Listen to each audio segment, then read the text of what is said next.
So let's talk about computer-based drawing tools. This is not exactly a new concept. I remember when I started at work in 2000, we used Visio, and there's been a range of CAD tools for much longer than that, I think going back to the 1960s. Pretty much, as long as we've had computers, we've been using them to help us to draw things. But despite the fact that there's this long history and a range of powerful drawing tools, I'm really frustrated by how unavailable they are to casual users who need to create accurate scale drawings. This has come up for me mostly in the context of home renovations. We've done a couple of projects. While we've always had architects' drawings for structural changes, there's always been a need for us to create loads of additional drawings to show where we want electrical sockets, light switches and so on to be positioned, where we want to put built-in cupboards of furniture, all that sort of thing. So let's talk about the tools that are available for this kind of drawing.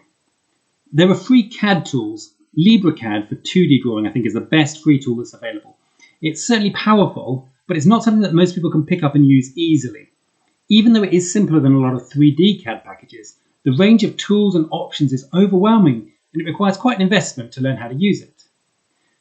There are a bunch of other free drawing tools, but a lot of them don't offer precision or flexibility. They are these art-focused tools. They tend to work a bit like paint on canvas. Once the paint's on the canvas, it can be hard to get it off. For example, you place your text onto the canvas, you can't modify that text without scrubbing out and redrawing. So it's frustrating for precise technical drawing. And then there are these diagram-focused tools.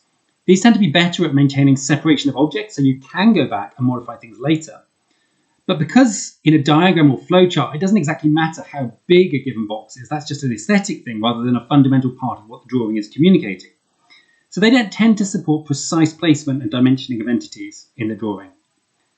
Beyond that, there are some great tools out there that deliver flexibility and precision while avoiding the complexity of CAD packages. Some of them focus on specific niches, some of them are more general purpose. But the pricing of these tools can be pretty high. I'd say it's pricing that makes sense if you're using the tool day in, day out for your work. But for a lot of casual users, I think this price level is pretty off-putting. So people end up with a few options. Either they spend a bunch of hours getting to grips with a complicated CAD tool, most of whose features they will never use, or they have to pay over £100 for an appropriate online drawing tool, or else they struggle through with a tool that's not really a good fit for what they're trying to do. So what happens a lot of the time, at least this is what happened with us, is they say, forget it. I'm just going to draw it with pen and paper. And that works. At least it can work okay. But it's not really a very good solution either. So what's the problem with working with pen and paper? Well, first of all, your paper's going to be a given size. Whatever you're drawing is also a certain size. So you'll need to figure out a scale so that what you're drawing fits onto the paper. Sometimes that works well. Like 1 meter equals 2 centimeters or 1 meter equals 5 centimeters. And it's reasonably easy to convert your measurements to a ruler. Or maybe you go out and get yourself a scale ruler to help with this. But sometimes you end up stuck in a situation where to get the drawing to take up the right amount of space on the paper, you have to use a scale like 1 meter equals 3 centimeters. And you have to do all these tedious sums with a calculator to work out how big to make stuff. Or you decide to use a more sensible scale, but then the drawing's smaller than you want and it's not really using up all the paper, or it's a little bit too big and you have to stick pieces of paper together. Anyway, even if you have a nice scale to work at, you still need to carefully measure every distance. And if you're not using graph paper or if you don't have a set square, it's hard to get perfect right angles, so stuff doesn't quite line up. And if you make a mistake, you have to rub stuff out with an eraser, and inevitably you can't just rub out the thing that's wrong, but everything around it gets rubbed out as well and needs to be redrawn. And then you give your drawing to your builder or your electrician or whatever, and before the day's done, he's put it down somewhere and he's lost it. Or he treads on it and puts his coffee on it. So you end up having to make a master copy of every drawing and taking photocopies. You only let your builder have the photocopies. Well, it's 2025, and I think a better solution here is long overdue. So that's what I'm trying to do with SimpleDraw. It's easy to learn and easy to use. If you can use a mouse, you can use SimpleDraw.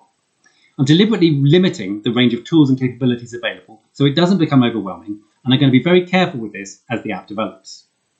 It's flexible, and it allows for precision and accuracy. There's a really powerful zoom, so you can position points and lines exactly where you want them, and you can set coordinates manually as well. And every element of the drawing remains isolated, so you can go back and edit anything at any time. And it's priced at a level that I think is reasonable for casual users. Right now, it's completely free, and it's my intention for the tool to remain free forever for the majority of users. I do expect to build some paid features over time, like cloud storage, which I can't offer for free. But I want to ensure that those features are reasonably priced too. So if you have a need to create some scale drawings, whether it's for a DIY project, a home renovation, or something else entirely, and you haven't yet found a drawing tool that seems like a good fit for you, then please take a look at SimpleDraw. I think it might be just what you're looking for. Thanks for watching this video. If you like what I'm doing with SimpleDraw, please give this video a like. Please do go ahead and try it out. And if you have any feedback, there's an open invitation on the website to join the SimpleDraw Discord server where you can give me any feedback directly. Or if you prefer, you can contact me on various social networks which are also listed on the contact page on the website. If you want to know more about how to use SimpleDraw, take a look at the tutorial video linked below. Thanks for watching.